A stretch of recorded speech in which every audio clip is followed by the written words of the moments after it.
Hello and welcome to a brand new Canva tutorial. If we haven't met yet, hi, my name is Jacqui. I'm a graphic designer who loves teaching business owners the strategy and Canva tips on how to create their own incredible brand and graphics. And today I got a bit of a fun one for you. I want to show you how you can create this really cute Canva collage kind of style graphic, which is just such a great way if you want to just capture someone's attention. Maybe you want to do something fun on your web page. Maybe you want to do a really cute social media post or whatever you've got lined up. This is a really fun tutorial for you.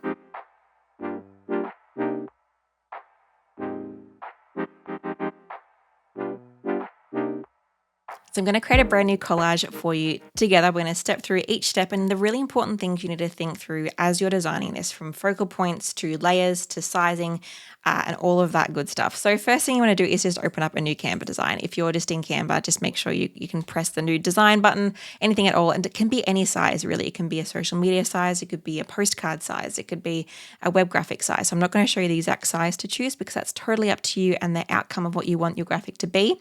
But always decide that outcome before you start, unless you want to resize your design later, which is totally okay too.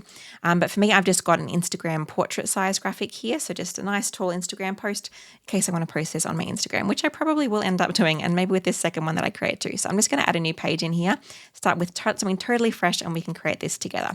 So the first thing you want to do is work out your focal point. For me, I'm doing myself as the focal point, but you can have a stock image, you could have an animal, you can have kind of whatever you want here, as long as there is a focal point. I think that's a really great part to make a collage really, really work, particularly this kind of style. You can obviously do collages of where it's like multiple different graphics together, but this particular style, I want you to have a focal point because that's going to make things a lot easier and the decisions you need to make more sense. So first I'm just going to go to my photo folder and pick out a photo of myself. So I've got a whole professional suite of images that I use, which is so helpful. If you don't have this, you can obviously just go and take a picture of yourself, or you can find a stock image or whatever you're kind of using as that focal point.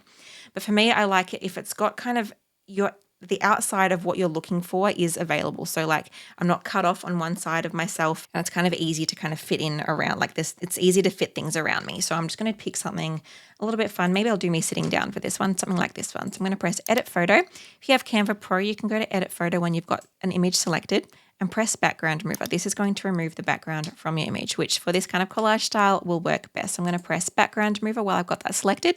Canva's going to use its little AI brain and delete the background from the foreground here and just make me be by myself. I'm then going to crop down this image. So instead of just having all of this blank space around here that I'm going to accidentally click on all the time, I'm going to remove that. So I actually hold down Shift. Instead of going to these sections here where I have to go to each side and make it smaller, I can actually hover over the circular handles and hold down Shift, and it crops down both of those. If I don't hold down Shift, it actually just makes it bigger and smaller. If I grab this, then I can just press Shift and crop it in. That means I don't have to, I've got 2 less steps I needed to do just then. So always about the time saving. Next, I want to think through what my background is going to be. So if you've got lots of brand colors, which is what I love to teach, I love to teach you how to create your brand colors, your brand fonts, and your brand elements. If you have a suite of these, this part of the process and designing is going to be so much easier for you. If you don't have any of these, and it's going to be a little bit harder, and you're going to have to decide your style from the get-go. So if you've got a brand, use that. If you don't have a brand, maybe go and watch some of my past videos and create a brand. Or if you're just creating this for fun, then just thinking of what background color or what kind of vibe you want your brand to have. Obviously for me, I'm using quite a playful kind of clouds, bubbles inspired design, but you could totally do this with papers and collagey kind of looks. So for example, if I go to elements over here and I type in ripped paper, I could totally make a design just like that. So I could go in here, maybe I could go to photos and just find a nice ripped paper background, maybe even just something really subtle like this. And I could pop this into the background if I wanted to, or if I wanted something a bit more subtle, I could grab maybe even this one here and I can maybe even rotate that. Right click and press Set Image as Background, and I've got this cute paper background. And then I could grab these elements and use the ripped paper as my elements for this. I'm not going to do that for this one because I'm going to use my own brand elements, but just know that that kind of thing is there. You've got so many different options. I'll just show you a few of them to just think things through for yourself. And as you're experimenting this, you could type in doodle, and that will come up with lots of different fun illustrations. So if I go back to all, I can go to the graphics section, press See All. You see there's lots of cute little doodles that I can then add into my design. Lots of fun things I can add in there. Or if I wanted to type in like dried flower, again, you can see lots of really cute dried flowers that I could use. So it really depends on the vibe you want your graphics to have, but there's lots of different options for you here. So really think about what you want to represent with this graphic and what kind of vibe you want it to have, and really push into that for these elements. So I'm going to delete all of these because they are not what I'm going to be doing today, but knowing that all those are available is really helpful. So what I'm going to do is I'm going to click on the background and make it one of my brand colors. You can see I've got all my brand colors saved here in my Canva brand kit as I have Canva Pro.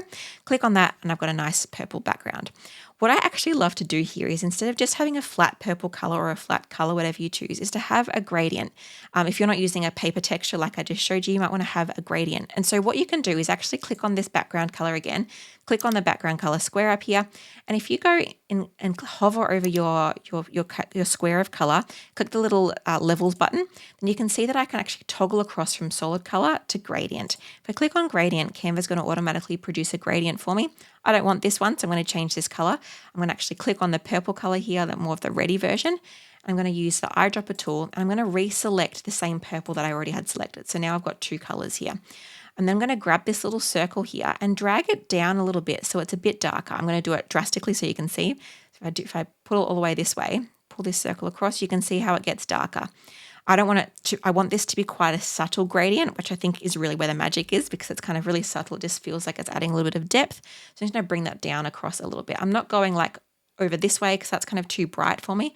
I usually like to go down on a nice diagonal. It keeps the same colored tone, but brings it a little bit darker, but not too gray and unsaturated. So it's a little tip for you there.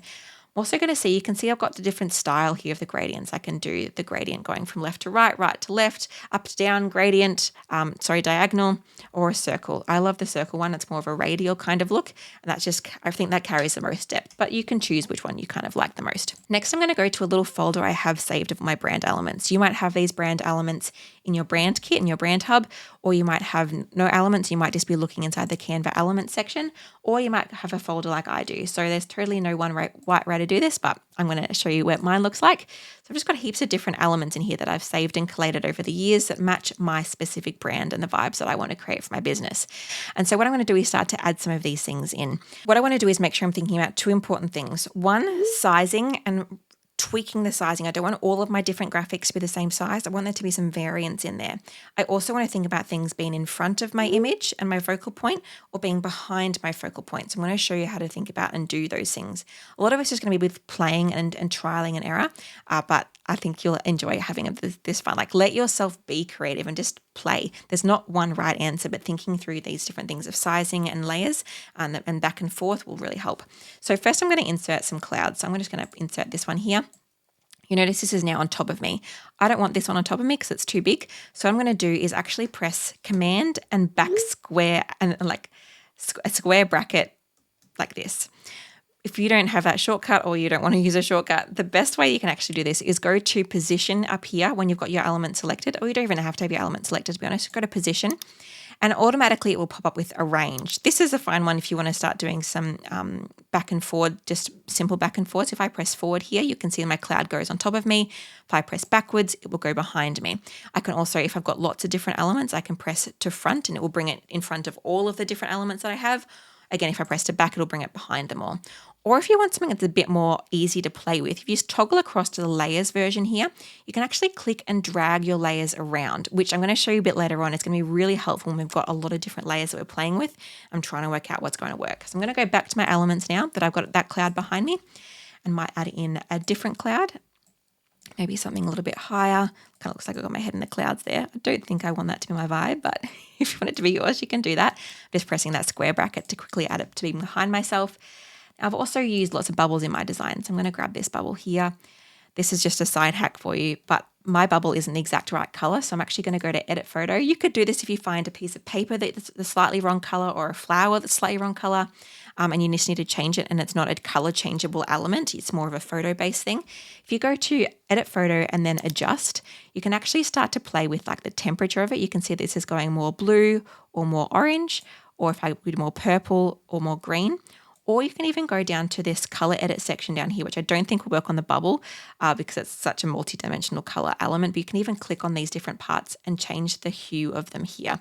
You can't see it on this particular graphic. So I'm just going to make this a little bit more cooler and a little bit brighter. And I might even play with the contrast a little bit. I might even make this a little bit more transparent.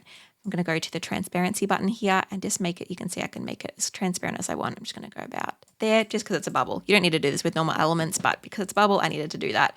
I'm going to leave the bubble on top of myself just to start to create some of that depth. So I've got clouds behind and I'm going to put some bubbles in front.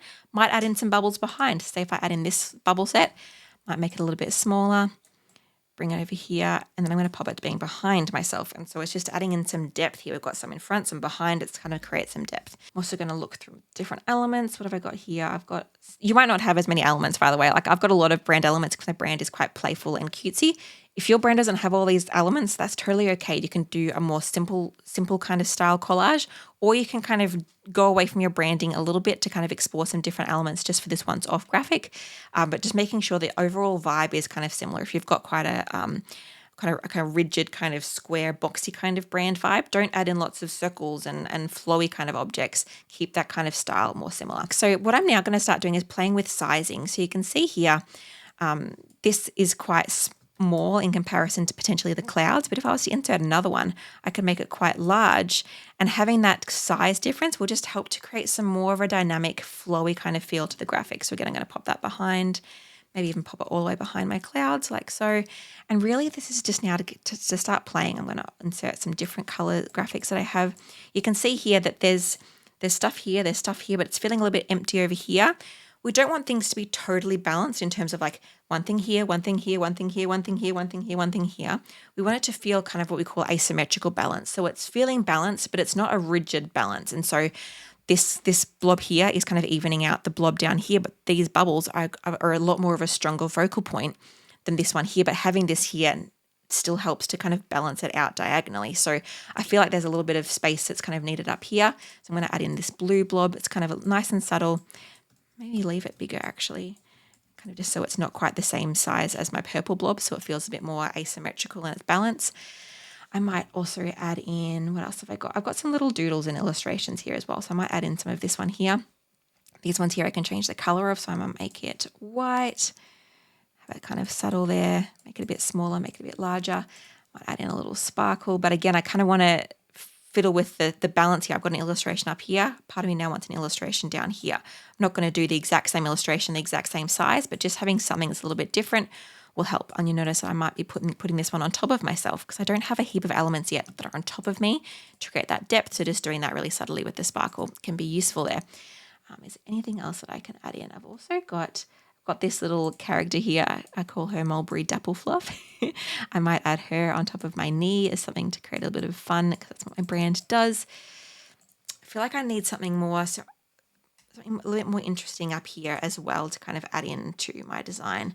So maybe actually what I might do now is show you how to use text. So once you kind of got something going for you, start to look at it as a whole, like even just squint your eyes a little bit and see if the balance is there. If I didn't have, say, this cloud here, does this area still need something else, or is it okay how it is? I don't mind it how it is actually. I think either way kind of works. It's still got this balance. So just checking that there's no area that it feels totally empty, but also no area that feels like it's pulling all of the attention away from that focal point, because the focal point should always be exactly that, the focal point. So what I'm going to do now is add in some text. So you see with this original version that I did some text that was kind of curved around like this. I'm going to show you exactly how to do that now. So I'm going to go into text. You can either scroll up here and press this text button here, or you can even just press T on your keyboard and a text box will appear. I find that a really helpful shortcut. So I'm going to type in here, be inspired. But I don't actually want to do all of my text in one text box because I'm actually going to curve it in different directions, and you can't do multiple curves in one text box. So I'm going to go to make this white, I think, because that's my brand kind of vibe. I don't do much black text. And I'm going to click on the text box and press effects. When I press effects, you can see all these fancy effects. I'm not going to touch those. What I want here is under the shape section, it's got curve. I can then curve this text. I can choose it to be really tight and go all the way around, or I can choose it to be quite subtle. This is going to totally depend on your graphic and the way that it kind of looks and how you're doing it. So tweak this as needed. For me, this has also got some letter spacing. So I'm just going to bring in the letter spacing in so the letters are a bit closer together. And maybe I want this to kind of go maybe around here and maybe behind me over here. So I want it to still be readable, but not like, I don't want it to be like a huge focal point. So I'm going to grab this and I'm going to duplicate this. I'm going to press duplicate. I might write to create. And then I might pop this here, but you can see it's now going shoop, shoop. I want to bend it now the other way. So I'm going to press FX and go to my curve section again. But instead of going this way, I'm going to bend it the other way. So up. I'm going to grab that there. I might do the curve a little bit more. I might do it identical. Pop that there, be inspired to create. And I'm going to duplicate this again. All right, beautiful things. This might be too much text. Sometimes you've got to kind of play with the amount of text you want to have here because it might not work with where you want to position it.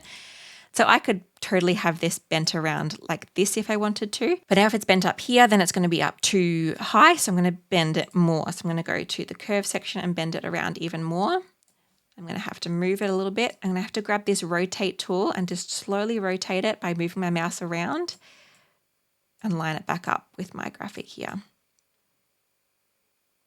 I might use my arrow keys to, oops, not that. I might just use my arrow keys to bring it up and down a little bit. There we go. All right, so that's now starting to kind of come together. I'm actually going to grab all of these together. So if I just click on an element and then hold down Shift, I can actually select multiples. So I'm going to hold down Shift and just select all of these together. Might just make it a smidgen smaller and bring it down a little bit, like so. And now I want to put the S of beautiful things, I want that to be behind me. So I'm going to go to my position tool here and I'm going to drag the beautiful things section here. I'm going to drag that to being behind me. Now the beautiful thing with the fact that I haven't got all of these text boxes, like there's 3 different text boxes here, is if I had have dragged all of these text boxes behind me, then it's disappeared, which could be the look you're going for, and having all the text behind you could be totally what you want to do. But for me, I want it to be readable, so I want it to be on top. So having this in a separate text box that I can then put behind myself is really helpful. If that's too much for you to understand, don't stress. It's not impeccable.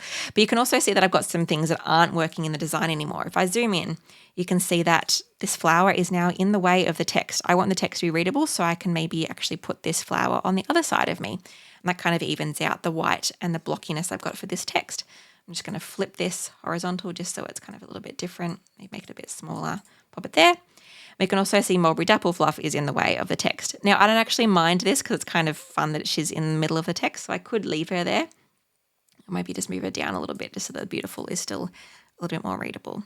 Yes, I don't mind that at all. So obviously this text isn't like wildly readable, so if I wanted to add more readability to it, I could try to add in maybe a bit of a shadow to it. But I also think people overuse shadows, so I'm not going to use it too much because sometimes if we put too much of a shadow on things, particularly if it's dark text on a light background, it actually makes the text harder to read. So don't just use shadows because you can to make it interesting. Use shadows if it actually is helping the readability of the design, which is actually not many times that this is actually the case. Now, what I want to show you now is the position section that I showed you earlier, and you can see all the different layers that are now here. And so if there's ever a time where I want to bring like this cloud to being on top, I can click on the cloud, hold and click and drag it, and I can bring it to put it in a different spot. So if you ever want to kind of find an element and need to work out where it is, then you can do that.